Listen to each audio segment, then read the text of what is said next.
সারা ভারতবর্ষের যে যে জায়গায় বিজেপির উত্থান হয়েছে, একটা জায়গা বলুন যে জায়গায় বিজেপি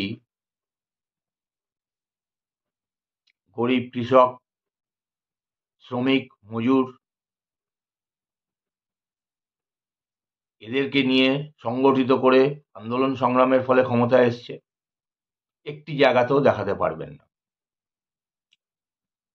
সারা ভারতবর্ষে ধর্মীয় মেরুকরণ করে যে সুবিধা পাওয়া যায়, পশ্চিমবঙ্গে সেই সুবিধে পাওয়া সম্ভব না। ঐতিহাসিক কারণেই সম্ভব না। কারণ পশ্চিমবঙ্গে শিক্ষার আলো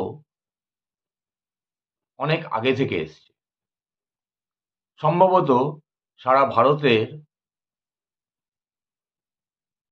প্রথম শিক্ষার আলোটা পশ্চিমবঙ্গেই